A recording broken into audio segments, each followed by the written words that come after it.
এই শোনো না, আমাদের অন্ধবিশ্বাস চ্যানেলটি যারা এখনো সাবস্ক্রাইব করেননি প্লিজ সাবস্ক্রাইব করে দাও।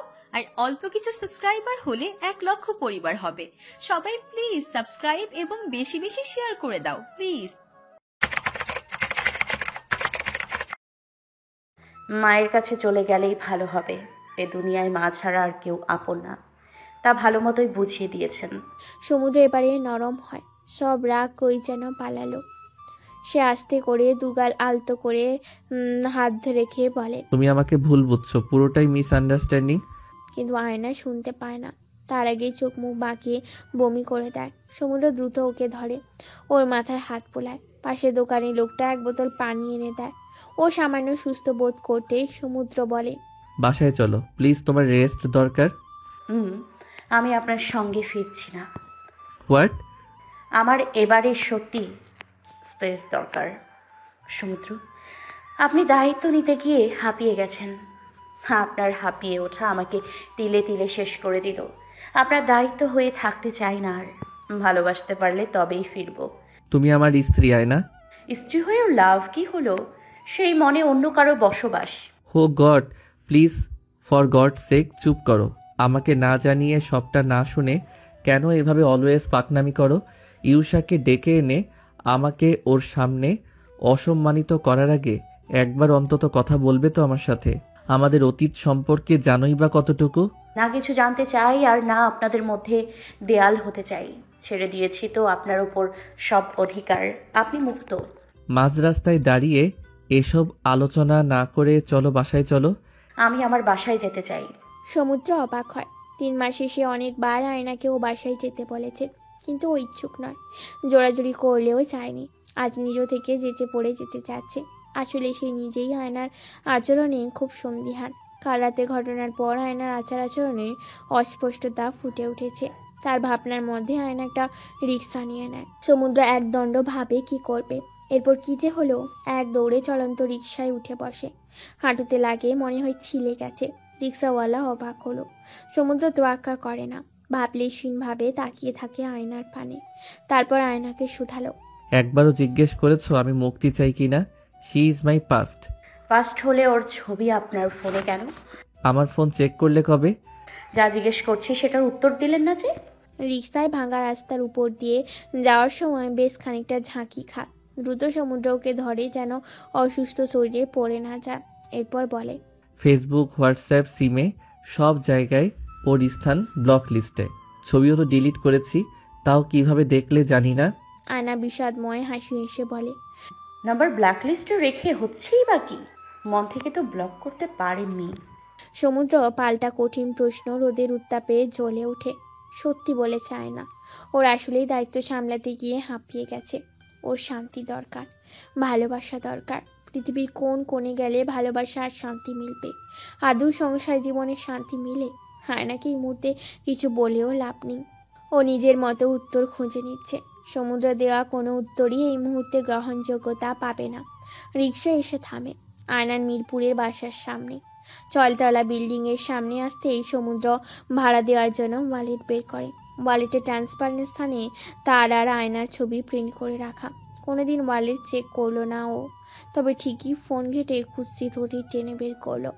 তারও দোষ আছে, আয়না তার সম্বন্ধে জানার সব অধিকার আছে, কিন্তু তবুও গোপন করেছে নিজের অতীত। রিক্সাওয়ালার মামার ডাকে ধ্যান ভেঙে যায় তার। উনি বলেন, 2 জন ভাড়া দিচ্ছেন কেন? সমুদ্র দেখলো আয়না ভাড়া দিয়েছে, অথচ সে আগে টাকা বের করলো। সে বলে, আয়না, টাকা ব্যাগে রাখো, আমি দিচ্ছি না। আপনার দয়া আমার লাগবে না। রিক্সাওয়ালা মামাকে টাকা দিয়ে ও গেট খুলে ভেতরে ঢুকে।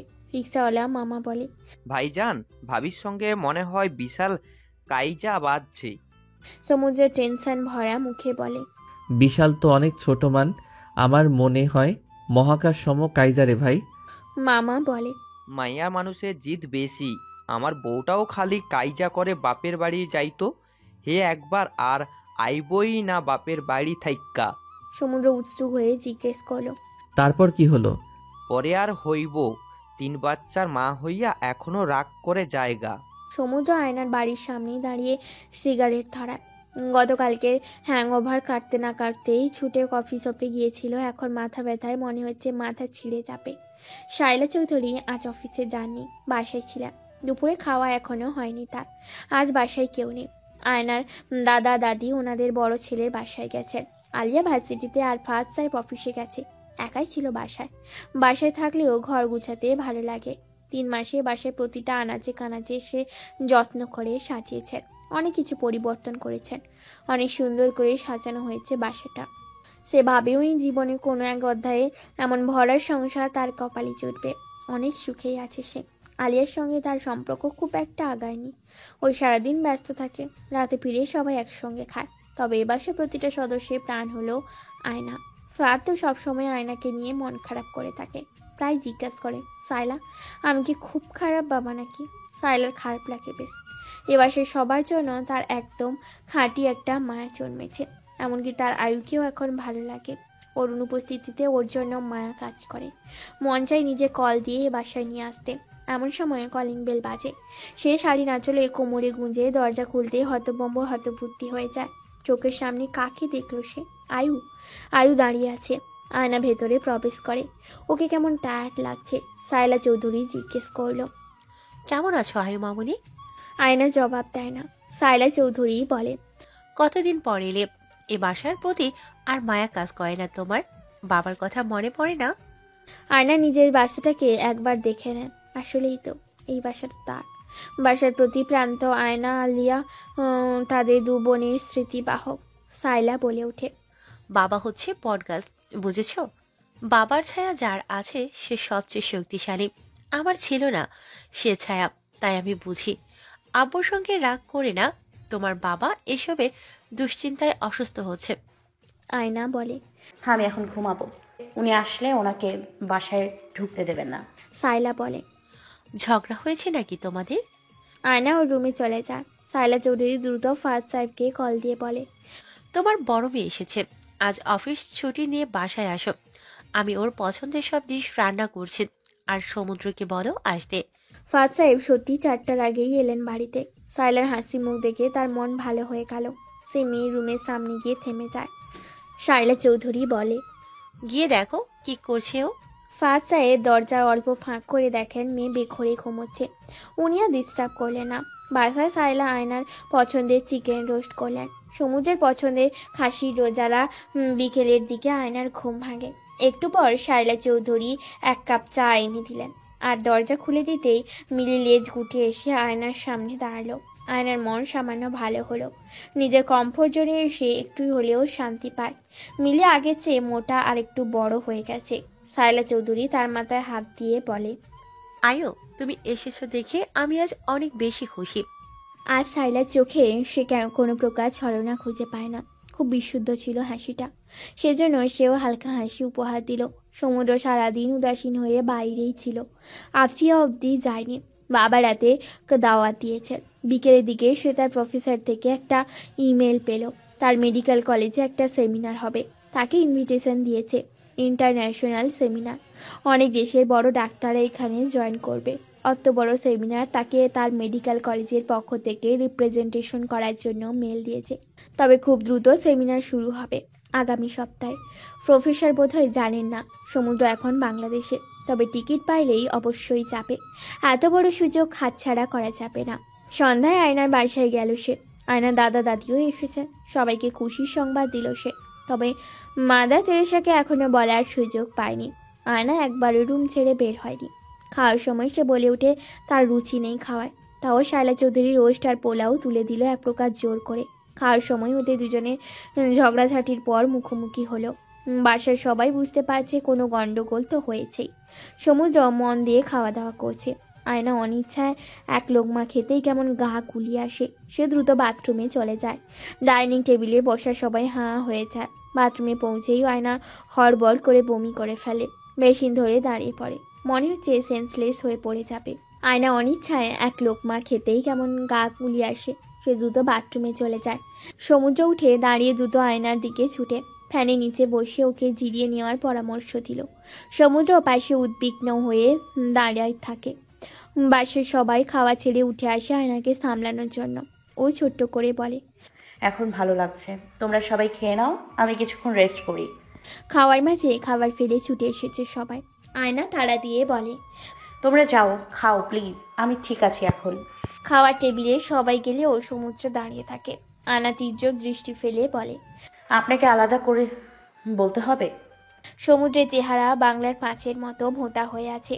সে তার এঁটো হাতে আয়নাকে ধরতে গেলে আয়না দূরে সরে এসে বলে, যান এখান থেকে, আপনার গা থেকে খাসির গন্ধ আসছে, প্লিজ সরুন, আমার না হলে আবার বমি হবে। আয়না ওর ওড়না দিয়ে নাক চেপে ধরে, যেন সত্যি সমুদ্রের গা থেকে স্মেল আসছে।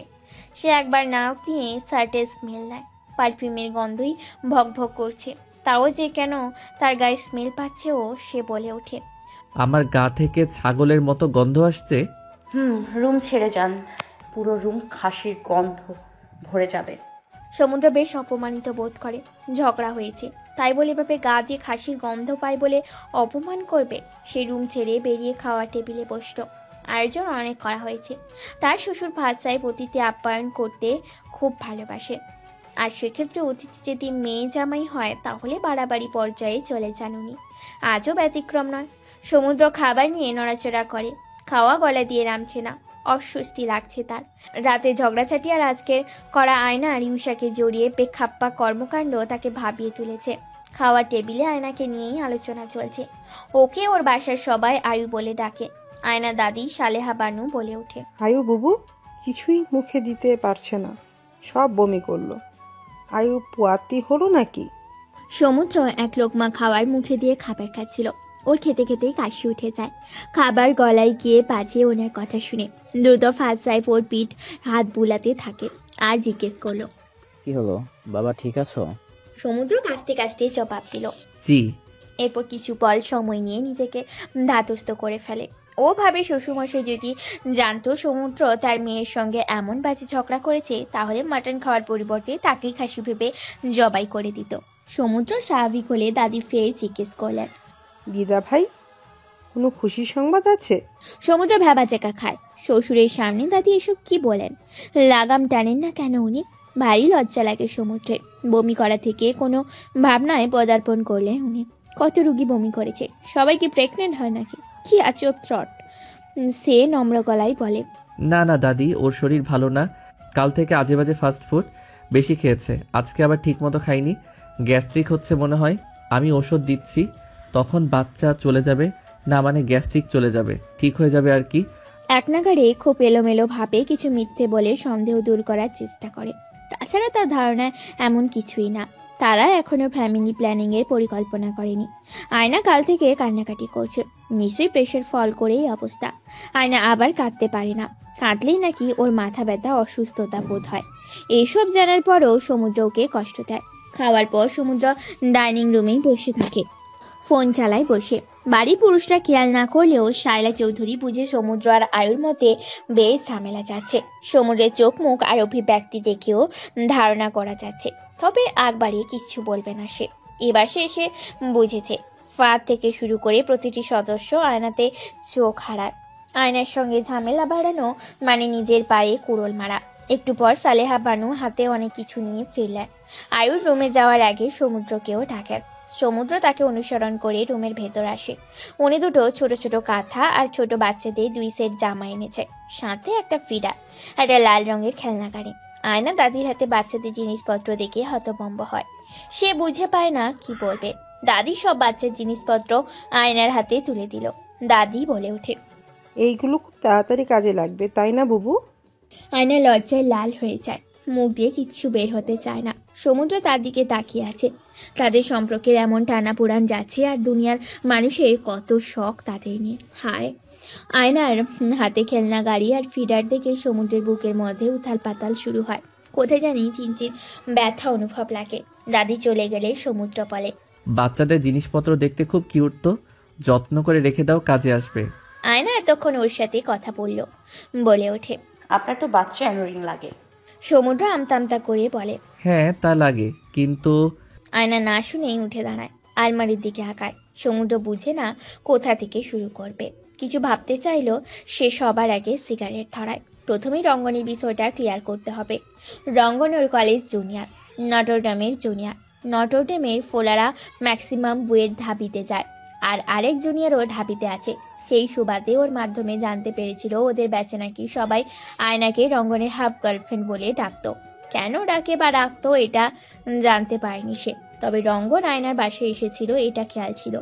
কোনোদিন জিজ্ঞেস করেনি আয়নাকে এই নিয়ে, কারণ তার নিজেরও অতীত আছে। কিন্তু কাল রাতে আয়না অতিরিক্ত বাড়াবাড়ি করেছিল, রীতিমধ্যে তাকে চরিত্রহীন বানায় দিচ্ছিল।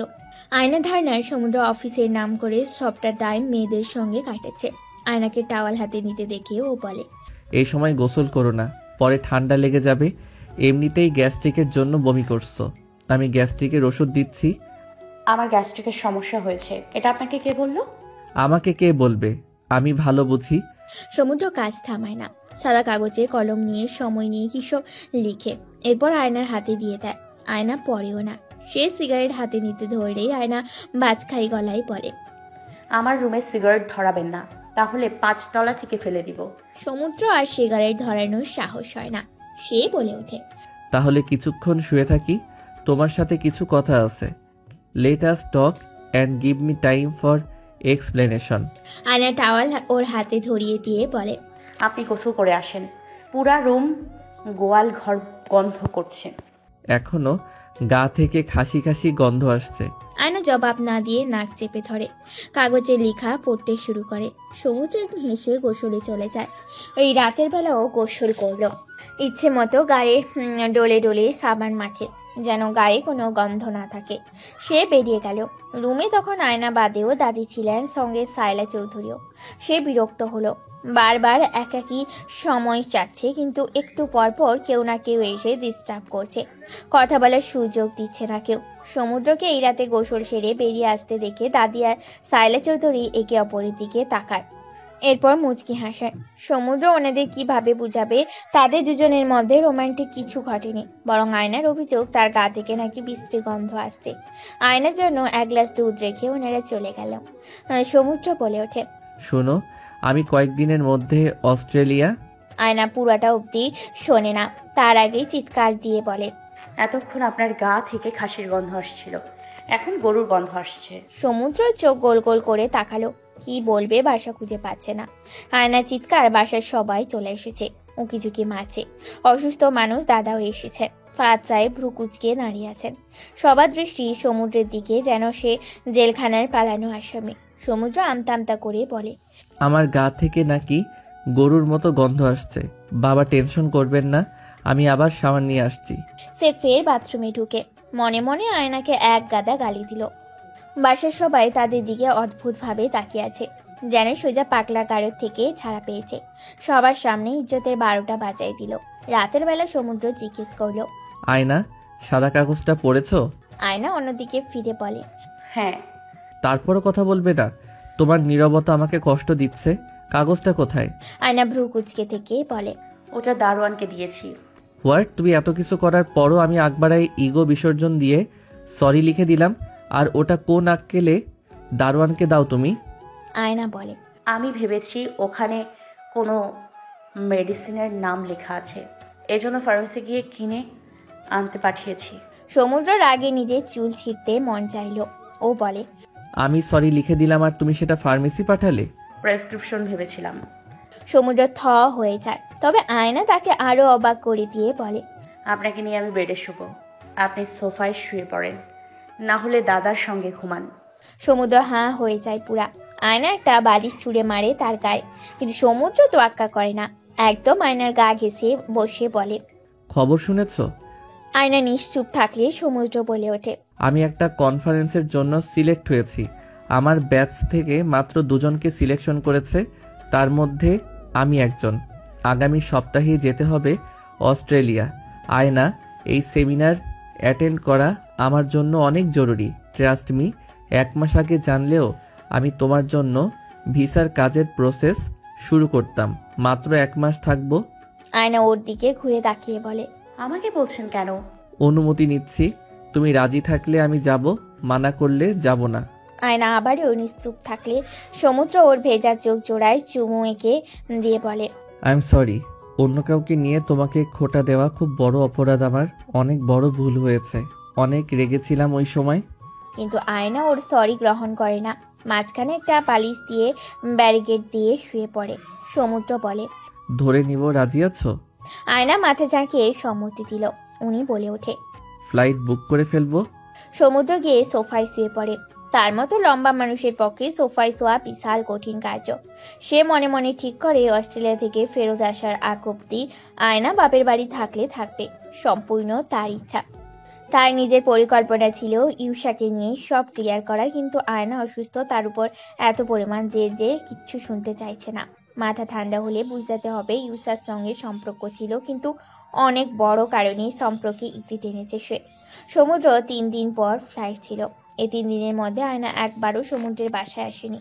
সমুদ্রের আজকে দুপুরে ফ্লাইট, বের হবে রেডি হয়েছে, কালো রঙের টি শার্ট পরেছে। শায়লা চৌধুরী আসবেন তাকে বিদায় জানাতে, তখন আয়নারাও আসার কথা ছিল। যাওয়ার আগে শেষবার দেখা করে নিবে, কিন্তু শায়লা চৌধুরী একাই এলেন, সঙ্গে আয়নাকে আনেননি। সমুদ্র জিজ্ঞেস করলে জানালেন আয়না আসবে না। সমুদ্রের ভীষণ রকমের রাগ হলো। সে বলে, লাগেজ গাড়িতে করে এয়ারপোর্টে পাঠাই দিও, আমি সোজা এয়ারপোর্টে যাব। কথাটা বলেই বেরিয়ে যায় ও আয়নার বাসার উদ্দেশ্যে। সে যখন আয়নার রুমের সামনে গিয়ে উপস্থিত হলো তখন আয়না পড়ছিল। সমুদ্র বইটা হাতে তুলে নিয়ে ছুঁড়ে ফেলে দেয় এবং বলল, আমি বিদেশে যাচ্ছি, তুমি আমার সঙ্গে দেখা করা বাদ দিয়ে পড়ছো কেন? আয়না ভাবলে সিন থাকে। সমুদ্র রাগান্বিত গলায় বলে, সমস্যা কি মেয়ে তোমার? তোমার পাল্লায় পড়ে আমার নিজেকে মানসিক ভারসাম্যহীন লাগে। আয়না বই কুড়িয়ে নিতে ধরলে সমুদ্র ওর বাহু চেপে ধরে বলে, সেদিন নিজেই অনুমতি দিলে আর আজকে এমন নাটক কেন করছো? অ্যাজ ইফ আমি তোমার থেকে সম্মতি না নিয়ে যাচ্ছি। আমি আপনাকে দ্বিতীয় বিয়ের অনুমতি দিয়েছি। কি? হ্যাঁ, আপনি অস্ট্রেলিয়া ইউসার কাছে যাচ্ছেন তাই না? যান, আর কষ্ট করতে হবে না। সেকেন্ড ম্যারেজ করার অনুমতি দিয়ে দিলাম। আয়নার ভাবমূর্তি দেখে মনে হচ্ছে ও ভীষণ সিরিয়াস। সমুদ্র অবাক নয়নে তাকিয়ে বলে, আমি তো ভীষণ সৌভাগ্যবান, আমার বউ আমাকে দ্বিতীয় বিয়ের অনুমতি দিচ্ছে। ওয়াও। আয়না তাকে ইগনোর করে পড়ার টেবিলে বসলে। সমুদ্র রাগে গজগজ করতে করতে বলে, ঠিক আছে, তোমার এত ইচ্ছা সতীন দেখার, তোমার ইচ্ছাটা পূরণ করি। আকাশ পরিষ্কার, আরামদায়ক ও প্রশান্তিকর প্রভাতের কিরণ উঁকি মারছে। বারান্দার দরজার কোল ঘেঁষে নামনা জানা নানা রকম পাখির কিচিরমিচির শব্দ চারপাশে মুখরিত। আজকাল ভোরে খুব শীত পড়ে, ঠান্ডায় জমে যাওয়ার মতো। উষ্ণ কম্বল মাস্ট নিতে হয়। অস্ট্রেলিয়ার ওয়েদার বরাবরই বেশ সাতুরে। সোয়েটার পরে শীতের আমেজ উপভোগ করতে হবে। সমুদ্র ঘুম থেকে উঠে বারান্দায় 1 কাপ কফি নিয়ে বসে। বারান্দা থেকে খুব সুন্দর দৃশ্য দেখা যাচ্ছে। দূর দূরান্ত শুধু সবুজ ঘাস আর গাছগাছালিতে ভরপুর। একতলা বাড়ি দিয়ে লোকালয় সাজানো। একটা বাড়ি থেকে আরেকটা বাড়ির মধ্যকার দূরত্ব কয়েক মিটার। কফিতে চুমুক দিয়ে জিরিয়ে নিল। আসলে এত মনোমুগ্ধকর পরিবেশে কেউই উদাস থাকতেই পারে না। চারপাশে সবাই খুব হাসি খুশি। সমুদ্রের মনে হচ্ছে আয়নাকে এখানে আনা দরকার। দেখানো উচিত মানুষ কত খুশি থাকে, আর মহারানী সারাদিন গোমরা মুখ করে কিছু হলেই ভ্যা ভ্যা করে কাঁদবে। সে কফি শেষ করে শাওয়ার নিয়ে হসপিটালের উদ্দেশ্যে রেডি হয়। হাতে অ্যাপ্রন ছিল। আপাতত 1 মাসের জন্য সে তার খুব ঘনিষ্ঠ বন্ধু আমান বাসায় আছে। ডর্মে থাকার কথা ছিল, কিন্তু আমান থাকতে দেয়নি, নিজের বাসায় জোর করে এনেছে। আমান আর নয়নতারা দুজনেই তার মেডিকেলের বন্ধু বলা চলে। তাদের মেডিকেলে টোটাল সব রানিং ব্যাচ মিলিয়ে 4 জন বাঙালি ছিল। এর মধ্যে আমান আর নয়নতারা প্রেম করে বিয়ে করলো। টানা 1 মাসের কাছাকাছি নবদম্পতির সঙ্গে থেকে সে রিয়েলাইজ করেছে তার নববিবাহিত জীবন খুব বাজে রকম নিরামিষ ছিল। আমান আর নয়নতারা প্রেম যেন ফুরায় না। আজকে ওরা ঘুরতে যাবে। আমান প্রায় বউয়ের জন্য ফুল আনে, ক্যান্ডেল নাইট ডিনারে যায়, লং ড্রাইভিংয়ে যায় ওরা। সমুদ্রের ওদের সুন্দর সুখী বিবাহিত জীবন দেখে আনন্দ লাগে, আবার নিজের জন্য খুব দুঃখ অনুভব হয়। তার নববিবাহিত জীবনও এমন সুন্দর হতে পারত। ওদের প্রেমময় সময় কাটাতে দেখে নিজেরও এমন সুন্দর মুহূর্ত অনুভব করতে ইচ্ছে করে। আয়নার কথা খুব মনে পড়ে। দূরে থাকার ফলে যেন মায়া বেড়েছে ওর জন্য, কিন্তু আয়না খুব বাজেভাবে তাকে ইগনোর করেছে। সেদিন অনেক কষ্টে ভিডিও কলে কথা বলায় ও 2 মিনিটের মধ্যে কল কেটে দেয়। কিন্তু ওই 2 মিনিটের মধ্যে সমুদ্রের মনে হয় আয়না ভালো নেই, ওর কিছু একটা হয়েছে। চোখের নিচে ডার্ক সার্কেল শুকিয়ে গেছে। আমানের সঙ্গে নিজেকে মাপলে সে বরাবরই লুজার, স্বামী হিসেবে লুজার। আমানের ওয়াইফ নয়নতারা সারাদিন মুক্তা ছড়ানো হাসি হাসে। তার আয়নাও একদা হাসতো এমন করে। অফিসে দেখেছে তো, সবার সঙ্গে কত সখ্যতা করে হাসতো। সমুদ্র ওর হাসি ভালো লাগতো। তবে কি এমন হলো যে আয়না আর হাসে না? সেও জিজ্ঞেস করে না কেন ও আর আগের মতো হাসলো না। আয়নার জন্য মন কেমন ব্যাকুল হচ্ছে। না, দেশে ফিরেই আয়নাকে খুব শক্ত করে জড়িয়ে ধরতে হবে, জড়িয়ে ধরে বলতে হবে, সরি দীপান্বিতা। আচ্ছা, দূরত্ব কি ভালোবাসার সমানুপাতিক ধ্রুবক? বাই এনি চান্স দূরত্ব বাড়লে ভালোবাসা বৃদ্ধি পায়, এমন কোনো ফর্মুলা আছে কি? কটা দিন যাবৎ আয়নার খুব দুর্ভোগ যাচ্ছে, জীবনটাকে নরক সম লাগছে। হুট করে এত পরিমাণ সিক হয়ে গেছে। ভাগ্য ভালো সেমিস্টার ফাইনাল শেষ, না হলে ক্লাস এক্সাম সব নিশ্চিত। খুব দুর্বল লাগে তার, রুমে শুয়ে বসে কাটছে। তবে কিছুই ভালো লাগছে না তার, প্রচুর মুড সুইং হচ্ছে ওর। খাওয়ারও রুচি নেই, মাছ মাংস কিছুই ভালো লাগে না খেতে। সমুদ্র বলল গ্যাস্ট্রিক, অ্যান্টাসিড রেগুলার খেলেও তাও বমি ভাব যায় না। গায়ে জ্বরও ছিল, কাল রাতে কিছুই খায়নি। কাল রাতেই সাইলা চৌধুরী বলেছিল একবার সরাসরি ডাক্তার দেখাতে। সকালে ব্রেকফাস্ট করতে ইচ্ছে করছে না। আজকে বাসায় কেউ নেই, সে একাই। হালিমা বুয়া সহ দাদা দাদি গ্রামে গেছেন, কয়েকদিনের মধ্যেই ফিরে আসবেন। সে বিছানা থেকে উঠে মাথা তুলতেই মনে হচ্ছে মাথা ঘুরে পড়ে যাবে। উফ, এত বিরক্ত লাগে সবকিছু। চোখ বুজে হেলান দিয়ে শুয়ে থাকে, কেমন ছটপট লাগে। মনে হচ্ছে কোথায় কি যেন অনেক কিছুই তার অজান্তেই হয়ে যাচ্ছে। ঘন্টা খানিকের মধ্যে তার রুমে নক করলো কেউ। নিশ্চয়ই শায়লা চৌধুরী। উনি লাঞ্চ টাইমে খেতে আসেন বাসায়, আজ অনুমতি নেওয়ার প্রয়োজন বোধ করেনি। নক করেই দরজা খুলে ভেতরে এসে জিজ্ঞেস করে, ভাত খাবে? তোমার আব্বু বলেছে তোমার চিকেন পছন্দ, চিকেন ফ্রাই খাবা? আয়না চিকেন ফ্রাই এর কথা শোনা মাত্র মুখ বাঁকিয়ে বলে, চিকেন ফ্রাই আমি এই মুহূর্তে মারাই যাব, বমি করতে করতে।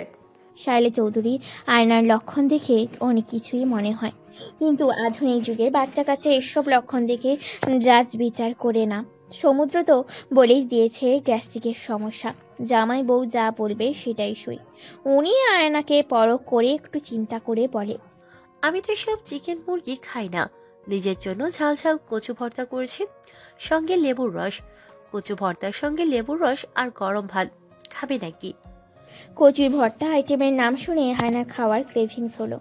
এতদিনে এই প্রথম তার খাওয়ার খেতে ইচ্ছে জাগলো। সে চোখ উজ্জ্বল করে তাকালো। সত্যি বলতে তার এই টাইপের খাওয়ার খেতেই মন চাচ্ছিল, কিন্তু বাসায় কেউ বুঝছিলই না। সবাই চিকেন, বার্গার, পিৎজা, রামেন এনে দিচ্ছিল, যেগুলো দেখলেই ওর বমি পায়। সে দ্রুত হেঁটে রান্নাঘরে চলে যায়, নিজেই ভাত বেড়ে কচুর ভর্তা দিয়ে খাওয়া শুরু করলো। আসলেই তো, গরম ভাত আর কচুর ভর্তা, ভাতের উপর লেবুর রস কচলিয়ে খেতে এত মজার। সে অনেকদিন পর আরাম করে পুরো এক প্লেট ভাত খেলো। এক বাটি কচুর ভর্তা সে একাই শেষ করলো। এত ক্ষুধা ছিল পেটে সে কল্পনাও করেনি। শায়লা পেছনেই দাঁড়িয়েছিল। আয়নার খাওয়া শেষ হতেই উনি বলে ওঠে, একবার ডাক্তার দেখাও আয়না, তোমার চেহারা দেখেই বোঝা যাচ্ছে ইউ আর সিক। আয়না একবার ওনার দিকে তাকালো। শায়লা চৌধুরী বলে ওঠে, সাইকিয়াট্রিস্ট দেখাতে চাইলে সেটাও দেখাও।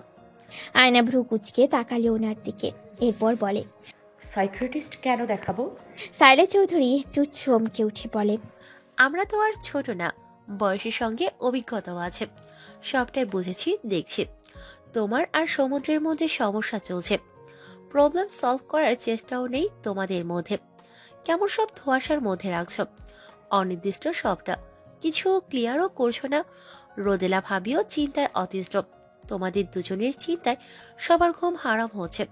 তুমি সম্পর্কে টানাপোড়েনটা সামলাতে পারছো না। You need mental peace. Ayna বলল, বাবাও চিন্তা করছে নাকি? হ্যাঁ, তোমার বাবা তো সরাসরি সমুদ্রের সঙ্গে বসতে চাচ্ছে। সমুদ্রের উপরে রেগেও আছে মনে হয়।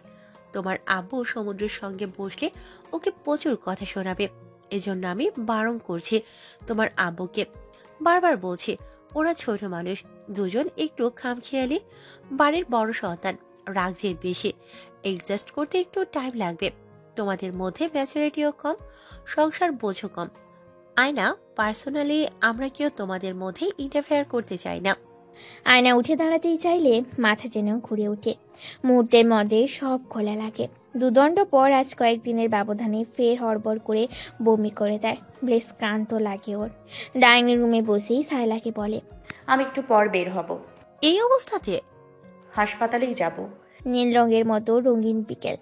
আকাশে ধূসর মেঘের অধিপত্য আর যেন চড়া। স্বচ্ছ নির্মল মেঘ উড়ে বেড়াচ্ছে আকাশে। প্রকৃতি ঘিরে বিশুদ্ধ বাতাস, সঙ্গে আর্দ্রতার ছোঁয়া। নির্বিশেষে আজকের আবহাওয়া আর প্রাকৃতিক রূপ স্মৃতির মানসপটে আটকে রাখার ন্যায় অধিকতর সুন্দর। আলো ক্রমশ হ্রাস পাচ্ছে। সন্ধ্যা নামতে আর বেশি দেরি নেই। অস্ট্রেলিয়ার বিকেলের সময়টা বেশ সুন্দর। আর সমুদ্রে সেমিনারের শেষ দিন ছিল। সে অর্গানাইজারের কমিটি লিডার হয়েছিল, এমনকি সেমিনারে বেস্ট পারফর্মারও সে। অনেক স্টুডেন্টকে টপকে বেস্টের অ্যাওয়ার্ড জিতে নিয়েছিল। বিভিন্ন দেশের বড় বড় ডাক্তার প্রফেসরের সঙ্গে সবাই মিলে ফটোশুটেও করেছে। মজার বিষয় হলো কম্পিটিশনে ইউষাও ছিল। হ্যাঁ, ইউষাকে তার সঙ্গে সিলেক্ট করেছে।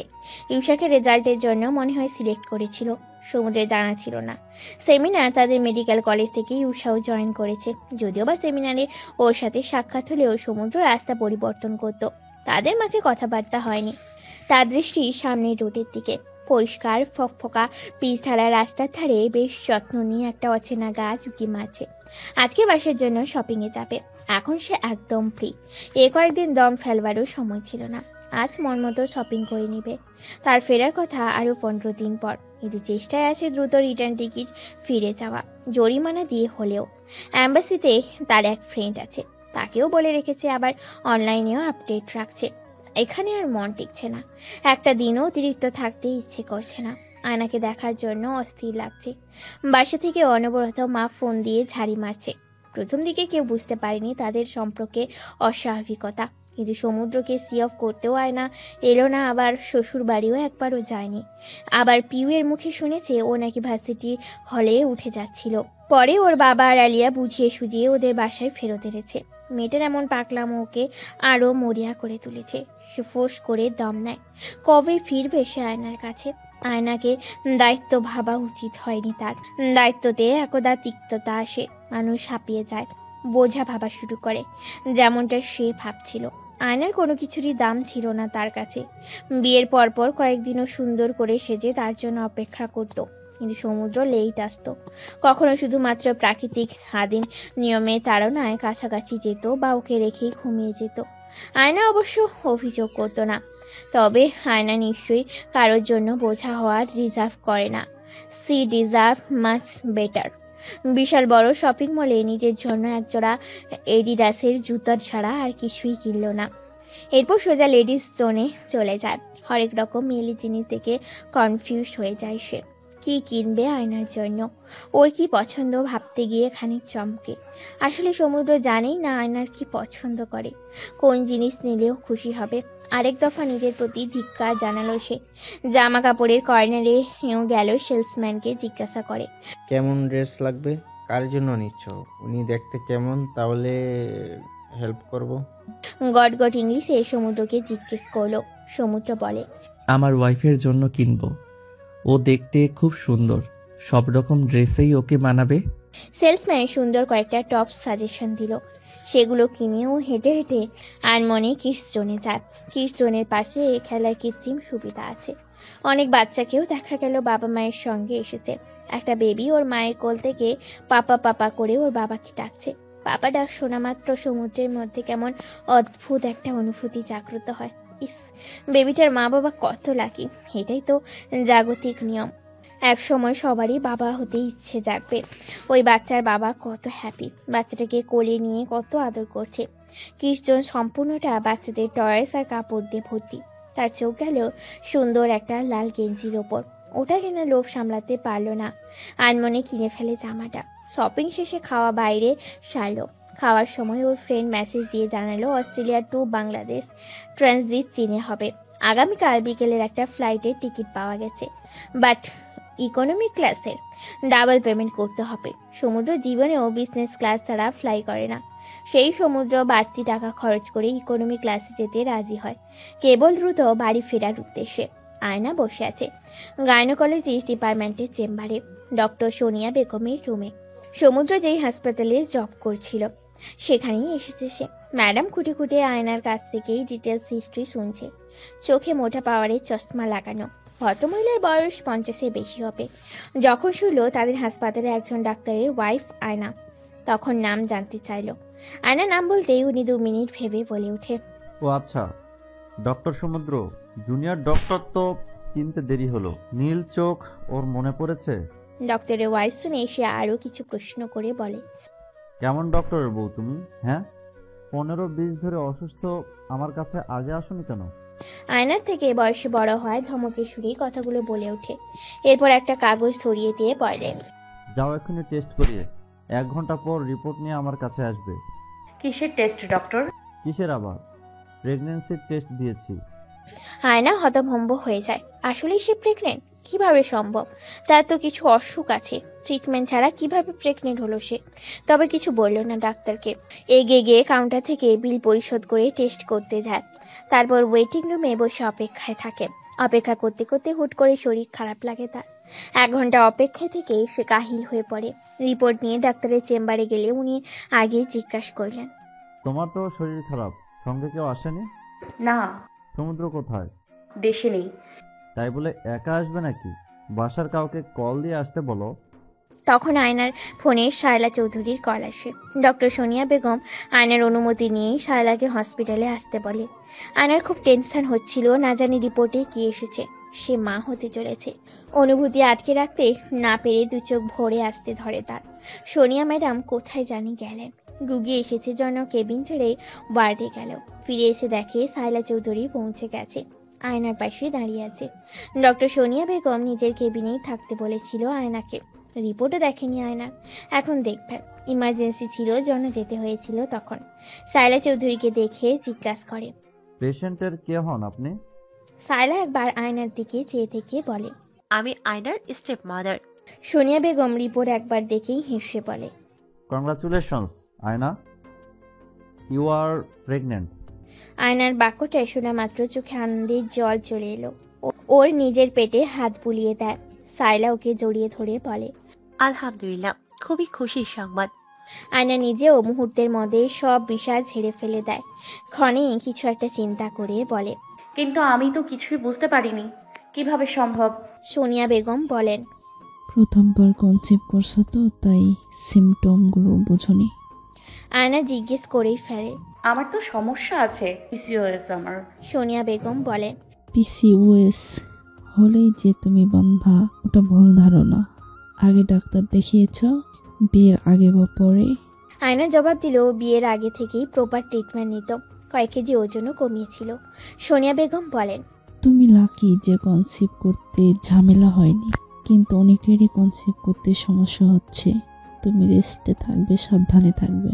উনি ওষুধ লিখে দিলেন, আবার 7 দিন পর আসতে বললেন। আর এর মধ্যে অসুবিধা ফিল করলে যে কোনো সময় যেন চলে আসে, এবং পই করে এক্সট্রা সাবধানের কেয়ারে থাকতে বলে দিলেন। শায়লা চৌধুরী বের হয়েই এক গাদা মিষ্টি কিনলেন। বাসায় ফিরে আয়নাকে রেস্ট নিতে বলে উনি হালকা খাবার আনতে যান। উনি যখন নুডলস রান্না করছিলেন, আয়না রান্নাঘরে আসে। তা দেখে বলে ওঠে, তুমি রান্নাঘরে কেন? কি খাবে বলো? তোমার আব্বুকে কল দিয়ে এখনই আসতে বলো। আয়না থমথমে গলায় বলে, একটা রিকোয়েস্ট ছিল। কি? আপনি এক্ষুনি সবাইকে নিউজটা দিয়েন না, এমনকি বাবাকেও না। শায়লা চোখ বড় করে তাকিয়ে বলে ওঠে, কি বলছো এসব? আয়নার মুখের প্রতিক্রিয়া বদলে যায়। বদনখানি জুড়ে বিষণ্ণতার ছায়া ফুটে ওঠে। কেঁদে ফেলে বলে, সমুদ্র এক্ষুনি বাচ্চা চাচ্ছিল না, বাচ্চা পছন্দও করে না। ওর জন্য নিশ্চয়ই আমার বাবু অ্যাক্সিডেন্টাল ইস্যু। ওর জন্য আমরা খুশি নই, বরং আগাছা। শায়লা বলে, এভাবে বলো নায়ও, সমুদ্র তো ফ্যামিলি পার্সন, ও ঠিক খুশি হবে শুনে। আয়না মাথা ঝাঁকিয়ে বলে, ওনাকে আমি চিনি, উনি মোটেও খুশি হবে না। শায়লা বলে ওঠে, এত বড় খুশির সংবাদ হাইড করবে? উনি দেশে ফিরলে সরাসরি জানাবো, ততদিন গোপন রাখতে চাই। তুমি অ্যাবরেশনের চিন্তা মাথায় আনছো না তো? আয়না নিজের পেটে হাত রেখে বলল, না, আমি এত অসহায় মা নই। উনি বাচ্চার দায়িত্ব না নিলেও আমার কিছু যায় আসে না। উনি বাচ্চার রেসপন্সিবিলিটি না নিলে আমার বাচ্চার জন্য আমি একাই ইনাফ। আমার বাচ্চা অসহায় না, ওর মা ইঞ্জিনিয়ার, ওকে সিকিউর লাইফে দেওয়ার সামর্থ্য আছে আমার। আমার মনে হয় তুমি বেশি ওভার থিঙ্ক করছো। রেস্ট নাও, ঠিক মতো খাও, আর হাসি খুশি থাকো। সমুদ্র আসলে দেখবে আমরা সেলিব্রেশন করব। আয়না কোমল গলায় বলে, বাবাকে এক্ষুনি বলবেন না প্লিজ। তোমার বাবা যদি জানে আমি এত বড় খুশির সংবাদ লুকিয়েছি, আমার উপর খুব রাগ করবে। তাছাড়া তোমার এক্সট্রা যত্ন দরকার। বাবার সঙ্গে আমি কথা বলবো পরে, নিজের যত্নও নিজেই নিব। রাতের বেলা ও মেডিসিন ঠিক মতো নিল। ডাক্তার বলেছিল আরো আগে থেকে আন্ডার কনসালটেন্ট এ থাকা উচিত ছিল। প্রেগনেন্সি কনফার্ম হতে একটু দেরি করে ফেলেছে। সেদিন রাত 8টাতেই ঘুমিয়ে যায় ও। প্রপার গাইডলাইন না মানা শুরু করে দেয় ও। আর হেলাফেলা করা যাবে না। শায়লা চৌধুরী সমুদ্রকে ফোন করে জানতে পারলেন সমুদ্র আগামীকাল ফ্লাইট ধরবে আর আয়নাকে না জানাতে। ওকে নাকি সারপ্রাইজ দিবে। শায়লা চৌধুরী ভাবে দুদিনেরই তো ব্যাপার, কিচ্ছু হবে না। 2 দিন পর সবাই তো জানবেই আয়নার প্রেগনেন্সি বিষয়টা। পরদিন যথারীতি সবাই অফিসের জন্য বের হবে। ফাজ সাহেব নাস্তা করতে বসলেন। আয়নাও এলো, অল্প একটু খাওয়া দাওয়া করলো। আজকে ওকে হাসি খুশি দেখাচ্ছে। ফাজ সাহেব আয়নাকে ডাইনিং টেবিলে খেতে দেখে খুব খুশি হন। আলিয়ার এক্সাম চলছে, এই জন্য ব্যস্ত একটু। ও বোনের কাছ থেকে বিদায় নিয়ে চলে যায়। শায়লা চৌধুরী দুপুরে আসবে এটা বলে সবাই যে যার মতো অফিসে চলে গেল। 12টার পর থেকে আয়নার মনে হলো ওর প্রেশার আপ ডাউন করছে, মাথা ভার লাগছে। সে বেডে শুয়ে ফোন হাতে নেয়। ফেসবুক স্ক্রল করতে করতে নজর এলো সমুদ্রকে ট্যাগ করে এক ডাক্তার ছবি পোস্ট দিয়েছে। ওদের সেমিনারের ছবিগুলো। সমুদ্রের পাশে সাদা শার্ট পরে ইউষা দাঁড়ানো। ছবিটা দেখা মাত্র আয়নার যেন দুনিয়া এলোমেলো হয়ে যায়। সেমিনারে ইউষাও আছে। বাহ, কি দারুণ মানিয়েছে দুজনকে, একদম পারফেক্ট কাপল যেন। ও যেন চোখে আধার দেখে। সমুদ্রের সঙ্গে গতকাল থেকে ফোনে কথা হয়নি। তবে কি সমুদ্র? সে ভাবতে পারে না এর বেশি। পেটে প্রচুর চাপ অনুভব করে। ভাবে ওয়াশরুমে যেতে হবে। বেড থেকে উঠে দাঁড়িয়ে পা বাড়াবে এমন সময় কি হলো জানে না সে। কেবল বুঝলো খুব কষ্ট হচ্ছে তার। মুখ চোখ উল্টে আসে, চিৎকার দিয়ে ওঠে। ফাঁকা বাসায় কেউ তার ডাকে সাড়া দেয় না। সে হাঁটার শক্তি পায় না। কোনো কিছু ধরার চেষ্টা করে, কিন্তু আশেপাশে কোনো আসবাবপত্র বা দেওয়াল না থাকায় সে পা পিছলে পড়ে যায়। সাদা ফ্লোর ক্ষণে লাল রঙা হয়ে ফুটে ওঠে, টকটকে লাল। লাল রক্ত দেখে তার মুখ রক্ত শূন্য হয়ে পড়ে। ব্যথায় কুঁকড়ে উঠে সে। চোখ দিয়ে টপ টপ পানি গড়াতে থাকে। আয়নার সেন্স হারাতে থাকে। দূর থেকে মনে হয় কেউ খুব সুন্দর ভয়েসে বলে ওঠে, আম্মু। কণ্ঠস্বরটা যার ও বুঝি জীবনে বেদনার স্বাদ পায়নি। বেদনার স্বাদ পাবে কিভাবে? মাতৃগর্ভ আর জান্নাতে কোনো দুঃখ থাকে না। দুঃখ কেবল পৃথিবীর উপাদান। আয়নার মনে হচ্ছে মাথার উপর 1000 ভরের পাথর দিয়ে কেউ তাকে আঘাত দিচ্ছে। অসহ্য রকম ব্যথায় সে চোখ বুজে ফেলে, অজ্ঞান হয়ে যাচ্ছে। যদিও সে চাচ্ছে কেউ আসুক, বাঁচাক তাকে, না থাকে না তার বাচ্চাটাকে। সৃষ্টিকর্তার কাছে আকুল মিনতি করে সে। কেউ কি নেই পৃথিবীতে যে উচিলা হয়ে এসে তার বাচ্চাটাকে বাঁচাবে? সমুদ্র, কোথায় তুমি? এমন সময় বেলবাজার আওয়াজ ভেসে আসে। সে মনে মনে অনেক প্রার্থনা করে কেউ আসুক। বেলবাজার আওয়াজ কানে বাজতেই থাকে। মনে হচ্ছে অনন্তকাল ধরে কেউ বেল বাজিয়ে যাচ্ছে। সব অস্পষ্ট লাগে। এ যেন অস্পষ্ট তার জগৎ। চারিদিকে ধু ধু আধার দেখেছে।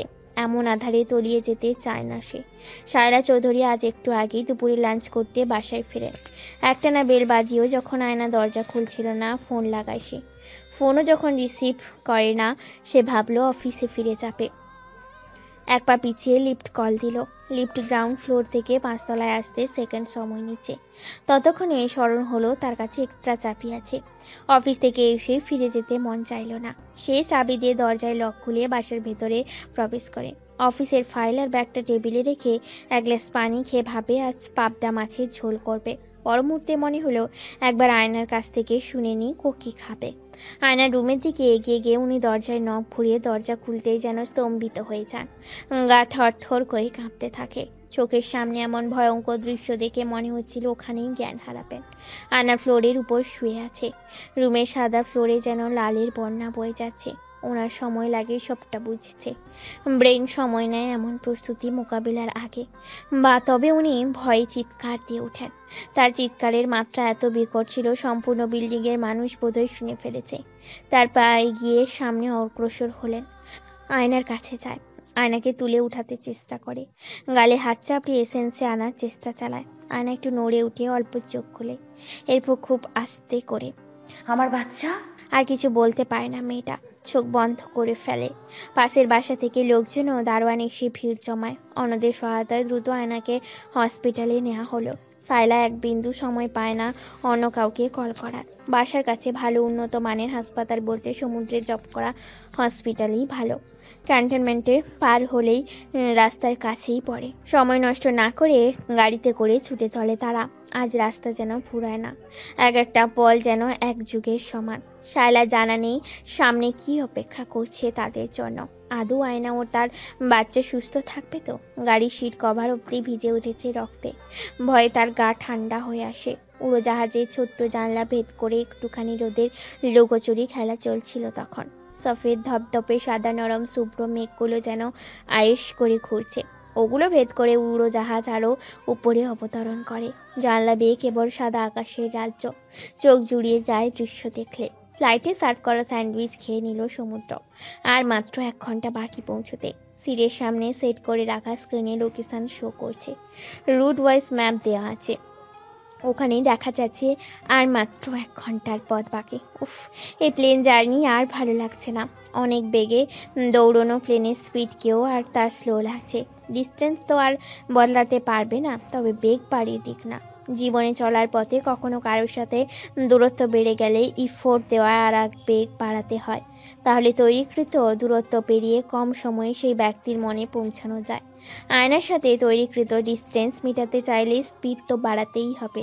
প্লেন ল্যান্ড করার পর সেই এয়ারপোর্ট থেকে নিজের লাগেজ কালেক্ট করে সিম অ্যাক্টিভেট করে নেয়। অফিসের ড্রাইভারকে জানিয়ে রেখেছে গাড়িতে বসেই আদেশ দিল মিরপুরের দিকে যাওয়ার। ড্রাইভার ঘাড় ঘুরিয়ে জিজ্ঞেস করে, ভাই কি বিদেশ থেকে আইসাই শ্বশুরবাড়ি যাইতেছেন? ড্রাইভারকে আয়নার বাসার অ্যাড্রেস চিনিয়ে দেওয়া হয়েছে। জানে মিরপুর যাওয়া মানে স্যারের শ্বশুর বাড়ি। ও মুচকে হেসে বলে ওঠে, হ্যাঁ।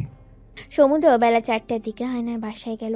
ড্রাইভারকে লাগেজ নিজের বাসায় রেখে আসতে বলে লিফট করে 5 তলা চলে যায়। একবার দুবার কলিং বেল বাজিয়েও যখন কেউ দরজা খোলো না, সে অবাকই হলো সামান্য। প্যাকেট থেকে মোবাইল ফোন বের করতেই মা আর শালা আন্টি নাম্বার থেকে কল মিসড কল আসার নোটিফিকেশন আসে। ফোন সাইলেন্ট ছিল, জন রিসিভ করতে পারেনি। এদিকে বেল বাজিয়েও গেল। কেউ গেট না খুললে সে মাকে কল দিল শাশুড়ি। আম্মু জানে সে বাংলাদেশ ফেরত আসছে। ও পাশ থেকে সঙ্গে সঙ্গে মিসেস রোদেলা কল রিসিভ করলেন, যেন তার ফোন কলের অপেক্ষায় ছিল। আম্মুর গলার স্বর শুনেই সমুদ্রের কেমন জানি খটকা লাগে। ও কল রিসিভ করে বলে, আম্মু, আমি একটু আগেই ল্যান্ড করলাম।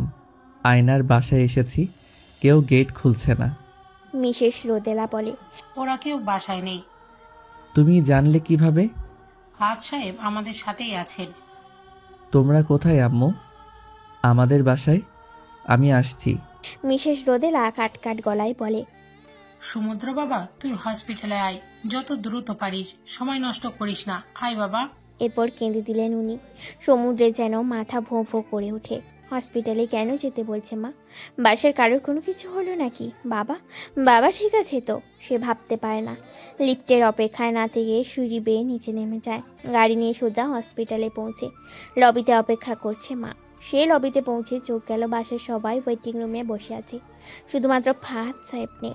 সমুদ্র 1 পা 2 পা করে এগিয়ে নিজের মায়ের কাছে গিয়ে দাঁড়ালো। রোদেলা ওকে টেনে বসিয়ে বলতে থাকে, আয় না। সমুদ্র উত্তেজিত হয়ে বলে, কি হয়েছে আয়নার? মা বলো, আয়না ঠিক আছে তো? মা প্লিজ বলো কিছু।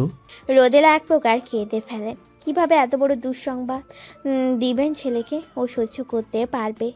সে নাক টেনে গলা খাঁকিয়ে বলল, আয়নার মিসক্যারেজ হয়ে গেছে। গতকাল ওকে ইমার্জেন্সিতে নেওয়া হয়। তারপর গতকাল সন্ধ্যায় ওকে আইসিইউতে শিফট করে ডক্টররা। তখনও ঘুমাচ্ছিল, জ্ঞান ছিল না। সমুদ্র আর শুনতে পায় না, কেবল কানে বেজেই চলে মিসক্যারেজ শব্দটা। তার আয়না প্রেগনেন্ট ছিল, আয়না মা হতে চাচ্ছিল, সে বাবা হতে চাচ্ছিল। সমুদ্রের পা অসাড় হয়ে আসে, দাঁড়িয়ে থাকতে পারে না, সোফায় ধপ করে বসে পড়ে। 2 চোখে পানি আপনা আপনিই চলে আসে তার বাচ্চার এই সুন্দর পৃথিবীতে আসার কথা ছিল, অথচ সে কিছুই জানত না তার বাবু এখন কোথায়। সাইলা ওর কাঁধে হাত রেখে বলল, ট্রাস্ট মি সমুদ্র, আয়না নিজেও 2 দিন আগে টেস্ট করে কনফার্ম হয়েছিল ও প্রেগনেন্ট। আমাকে জানাতে বারণ করেছিল। আমি ওর কথায় শুনে কাউকে জানাইনি। আই নেভার থিঙ্ক একদিনের ব্যবধানে এত বড় ক্ষতি হয়ে যাবে। সমুদ্রের কাছে সবটা ঝাপসা লাগে, তবে সে সায়রা চৌধুরীর উপর চড়াও হয়ে বলে, ও বারণ করেছে বলে আপনি ওর কথা শুনবেন কেন? ও বললেই এত বড় সেনসিটিভ ইস্যু চেপে যাবেন? কেন আন্টি আগে জানালেন না? শায়লার এক প্রকার ক্লান্ত সুরে বলে, আমি সত্যি বুঝতে পারিনি এমন পরিস্থিতি আসবে সমুদ্র। আমি সত্যি কল্পনাও করিনি এমন কিছু হবে। আমাকে ভুল বোঝো না প্লিজ। সমুদ্র ভেজা চোখ জোড়া বন্ধ করে ফেলে। তার বাবা হওয়ার সুখের সংবাদ কানে আসার আগে কেন সেটা দুঃখ সংবাদে পরিণত হয়ে গেল? কেন বিধাতা এত বড় শাস্তি দিল? তার ছোট্ট ছোট্ট নরম একটা বাচ্চা হওয়ার কথা ছিল। এত বড় ট্রমা কিভাবে সহ্য করবে আয়না? ও এমনিতেই নাজুক, নিতে পারবে তো এত এই কষ্ট? নিজেকে কেমন শূন্য শূন্য লাগে তার, কি জানি খালি খালি লাগে। চোখের পানিও স্তব্ধ যেন। সমুদ্র তার মাকে ঝাঁকিয়ে বলে, আয়না কোথায় আম্মু? এতক্ষণে সেন্স আসার কথা।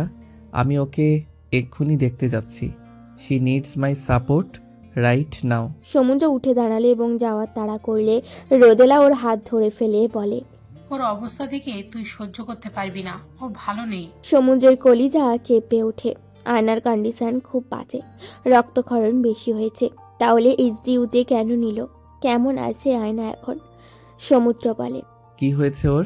মিসেস রোদেলা এবারে কাঁদলেন। তারপর থেমে থেমে বলে, ও মিসক্যারেজের ট্রমাটা নিতে পারেনি। মেন্টালি ট্রমাই ছিল আগে থেকেই। মিসক্যারেজের ধকল সহ্য করতে পারেনি। জ্ঞান ফেরার পর থেকে মেন্টালি সিক হয়ে গেছে। এই মুহূর্তে আপাতত কাউকে চিনতে পারছে না, নিজের বাবাকেও চিনছে না। খুব অ্যাডনর্মাল বিহেভিয়ার করছে। ডক্টর দেখছে, ট্রিটমেন্ট শুরু করেছে, ইনভেস্টিগেশন করবেন। তোমার অপেক্ষায় ছিলাম আমরা। সমুদ্রের মনে যেন বিশাল বড় কোনো ঝড় আছড়ে পড়ে। সে ঠায় দাঁড়িয়ে একদণ্ড সময় নিল সবটা মানতে বুঝতে। এরপর মাথায় হাত রেখে আস্তে করে বলে, আয়না। সে এক সেকেন্ডও অপচয় না করে দৌড়ে লাগায় কেবিনের দিকে। এ হাসপাতালে সব রাস্তা চেনা তার, তবুও ঝাপসা দেখার ফলে পুরো হাসপাতাল অচেনা লাগে, দুনিয়াদারি অপরিচিত লাগে। আচ্ছা, খুব আপন কেউ অসুস্থ থাকলে কি দুনিয়া থেমে যায়? তার তো মনে হয় নিঃশ্বাসও থমকে গেছে। 412 নম্বর কেবিনে ঢুকতে গিয়ে ভুলে 11তে ঢুকে ফের 12 নম্বর কেবিনে এসে সে চমকে ওঠে। চোখের পানি বাঁধ মানে না। আয়না হসপিটাল বেডে বসে আছে, সাদা পেশেন্ট গাউন পরা, তবে খুব চিল্লাপাল্লা করছে। একজন নার্স ওর হাত ধরে আছে, আরেকজন ওষুধ খেতে বলছে, কিন্তু ও খাচ্ছে না। বারবার নড়াচড়া করছে, হাত দিয়ে সরাচ্ছে, চেঁচামেচি করছে। ও চেহারার হাল দেখেই সমুদ্রের জুড়ে হু হু কান্না ভেসে আসে। বুক যখন কাঁদে তখন চোখ রিক্ত শূন্য হয়।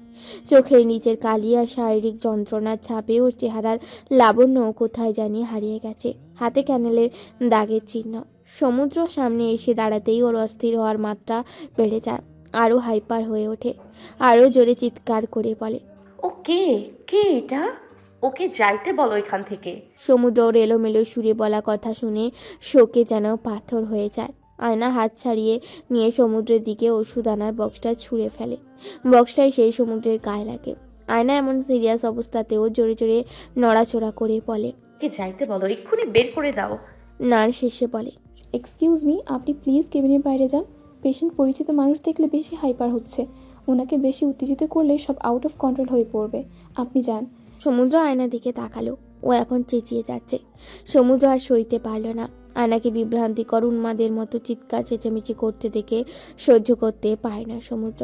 একদিকে সন্তান হারানোর বেদনা, যে দুনিয়ার আসার আগেই বাবা মায়ের সঙ্গে অভিমান করে ফিরে গেল। অন্যদিকে অসুস্থ স্ত্রী, যে এই মুহূর্তে কাউকেই চিনতে পারছে না, এমনকি নিজের বাবা অথবা স্বামীকেও না।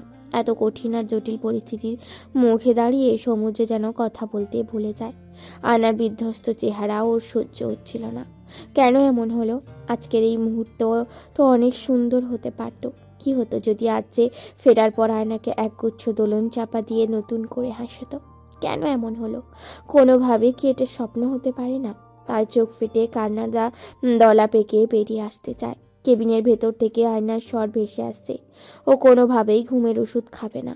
নার্স অনেক চেষ্টা করছে, কিন্তু ফলাফল জিরো। কেবিনের পাশে করিডোরের সামনে তার শ্বশুর ফাদ সাহেবকে বসে থাকতে দেখা গেল। ওনার চেহারা দেখেই বোঝা যাচ্ছে লোকটার উপর দিয়ে ঝড় যাচ্ছে। একটু পরপর চশমার কাঁচ ভেদ করে হাত দিয়ে চোখের পানি মুছছেন। সমুদ্র এগিয়ে গিয়ে ফাদ সাহেবের সামনে দাঁড়ালো। ফাদ সাহেব সমুদ্রকে একবার দেখে নিয়ে মাথা নিচু করে হয়তো নিজেকে সামলানোর বৃথা চেষ্টা করেন। সমুদ্র কিছু বলতে পারে না। কী বা বলবে সে? এই মানুষটাকে কিভাবে বলবে আজ আয়নার এই দশা, ওর যত মানসিক অসুস্থতা সবটার মূলে সে আর তার প্রিয় অবহেলা। কি বলবে আর কিভাবে ক্ষমা চাইবে? ফাদ সাহেব সমুদ্রকে একবার দেখেন, কিন্তু ওনারও মুখে কোনো রা নেই। থেকে থেকে কেঁপে উঠেন উনি। সমুদ্রের মনে হচ্ছিল সেও যদি এভাবে কাঁদতে পারে তাহলে বুঝি একটু স্বস্তি পেত। বুকের ভেতর দুমড়ে মুচড়ে আঘাতপ্রাপ্ত অনুভূতি মাটি চাপা দিয়ে রাখতে হিমশিম খাচ্ছে সে। মাটি চাপা দিয়ে রাখা কান্না ভাব যেন বীজ হয়ে সম্পূর্ণ মনকে ঘিরে ফেলেছে। এমন সময় হসপিটালের একজন কর্মরত ব্যক্তি অফিস রুম থেকে এসে বলে, জয়নুল স্যার পেশেন্টের ফ্যামিলি মেম্বারের সঙ্গে একটু আলাপ আলোচনা করতে চাচ্ছেন। উনি এখন ফ্রি আছে, আপনারা যেতে পারেন। জয়নুল হোসেন এই হাসপাতালের নামকরা নিউরো সার্জন। উনি কথা বলতে চাচ্ছেন। সমুদ্র আর ফাদ সাহেব ডক্টরের রুমের দিকে পা বাড়ালো। ডক্টর জয়নুল তখন লাল চা খাচ্ছিল। ওরা প্রবেশ করার পর সামান্য হেসে আয়নার সিটি স্ক্যান রিপোর্ট আরও কিছু রিপোর্ট খুলে বসলেন। খুব মনোযোগ দিয়ে দেখে নিলেন সবটা। এরপর আন্তরিক গলায় বলে, পেশেন্টের মাথায় বড় কোনো আঘাত তো লাগেনি, রিপোর্ট ভালো এসেছে। হিস্ট্রি থেকে শুনেছি মিসক্যারেজ হওয়ার সময় উনি পড়ে গিয়েছিল ফ্লোরে, এই জন্য সব রকম টেস্ট রিপোর্ট চেক করলাম। এরপর কাপে চুমুক দিয়ে চা খেয়ে বলে, আমি তাহলে রোকসানা আপার কাছে প্রেফার করে দিচ্ছি, কিছু মেডিসিন দিয়েছি, আর আমি তো আছি, ইমপ্রুভমেন্ট আসছে কিনা দেখব। জয়নুল স্যার সাইক্রেটিস্ট রোকসানাকে প্রেফার করে দিয়ে গেলেন। সমুদ্র নিষ্ফলক চোখে তাকিয়ে থেকে আয়নার কেবিনের সামনে গিয়ে দাঁড়িয়ে দরজা অল্প খুলে দাঁড়িয়ে ওর দিকে তাকালো। মেয়েটি শুয়ে আছে কিন্তু চোখ খোলা। নার্সের কাছে শুনেছে ও নাকি কিছুতেই ঘুমাতে চাচ্ছে না। সে ডাক্তারের সঙ্গে কথা বলার উদ্দেশ্যে কেবিন ছাড়ে। বিকেলের দিকে পিউ একাই হাসপাতালে এসেছে। উদ্দেশ্য ভাবিকে একবার হলেও দেখা। যদিও মায়ের কাছে শুনেছে ভাবি কাউকেই চিনতে পারছে না, খুব বাজে সিচুয়েশনে যাচ্ছে। আলিয়া সকাল থেকে হাসপাতালে ছিল, ওকে একটু আগেই বাসায় ফিরে গেছে। পিউয়ের এত পরিমাণ খারাপ লাগছে ওর একটু পরপর চোখ ভিজে উঠছে। কেবিনের মেইন গেটের সামনে তাকে আটকে দিল। ওনারা জানালো অলরেডি কেবিন নাম্বার 412 পেশেন্টের সঙ্গে 2 জন অ্যাটেন্ডেন্ট আছে, ওরা আর কাউকেই অ্যালাউ করবে না। অগত্যা সে লবিতে ফিরে আসে। ভাবি সব আপডেট তার কাছে আছে, তবুও চোখের দেখা দেখতে মন বড় কেমন করছে। ভাবি তার খুব প্রিয় ব্যক্তি, আর 10টা ননদের মতো মোটেও সে তার ভাবিকে হিংসা করে না, বরং ভাবি আজকাল ভাইয়ের বেশি ক্লোজ তার। ভাবির সঙ্গে সখ্যতা বেড়েছে, সেই সুবাদেই বুঝতে পারে ভাবি আর ভাইয়ের হ্যাপি ম্যারেড কাপল না। ভাইয়া অনেক অবহেলা করে ভাবিকে, অবশ্য ভাবি কখনো অভিযোগ করেনি। ভাইয়ার উপর তারও রাগ উঠে অনেক। ভাইয়ার জন্য তাদের অনেক সাফার করা লাগছে। অস্ট্রেলিয়া গিয়ে না জানি কোন মেয়ের পাল্লায় পড়লো, তারপর থেকে তাদের বাসায় সব অশান্তি উবে গেল। ভাইয়ের বিয়ের সময় সে খুশিই ছিল, অ্যাটলিস্ট এখন তারা আবার আগের মতো শান্তিতে থাকবে। কিন্তু ভাগ্য বুঝি অন্য কিছুই দেখাচ্ছে। এমন সময় হুট করে পেছন থেকে কেউ তাকে ডেকে ওঠে। এক্সকিউজ মি, আপনি আয়নার ননদ তাই না? হাসপাতালে কেউ তাকে এভাবে ডেকে উঠবে সে কল্পনাও করেনি। চোখ বড় বড় করে পেছনে তাকাতেই দর্শন হলো একজন যুবকের সাথে। শ্যামলা গায়ের রং, কিন্তু লম্বা পেস, পরনে চলনসই জামা কাপড়। অবশ্য হাসপাতালে মানুষ জামা কাপড়ের পরোয়া করে না। যুবকের পেছনে আরও 2 জন দাঁড়িয়ে আছে। এরপর মেয়েটাকে পিউ চেনে, ভাবির খুব ভালো ফ্রেন্ড। কিন্তু এই লম্বা ছেলেটাকে? সে ভ্রুকুচকে তাকালো এবং বলে, আপনি কে? আমাকে কিভাবে চিনলেন? রঙ্গনের চেহারায় যেন একটা সূক্ষ্মতম সন্তুষ্টির ভাব ফুটে ওঠে। বরাবরই তার স্মরণ শক্তি প্রবল, না হলে আয়নার ফেসবুক পোস্টে দেখা ছবির মেয়েটিকে বাস্তবে চেনা কারো পক্ষেই সম্ভব না। তারা বন্ধুরা আয়নার অসুস্থতার খবর পেয়ে হাসপাতালে এসেছে দেখা করতে, কিন্তু ভিজিটিং আওয়ার না এখন বিদায় দেখা করতে দিবে না। দেখা না করতে পারলেও খোঁজ খবর জানতে চায় তারা, কিন্তু আয়নার পরিবার বা সমুদ্র ভাইয়ার সঙ্গে যোগাযোগ করা যাচ্ছে না। মন খারাপ করে ফিরে যেতে চাইলে রঙ্গনের চোখ যায় লবিতে বসে ধ্যান করতে থাকা আয়ুর ননদের দিকে। হ্যালো, কে আপনি?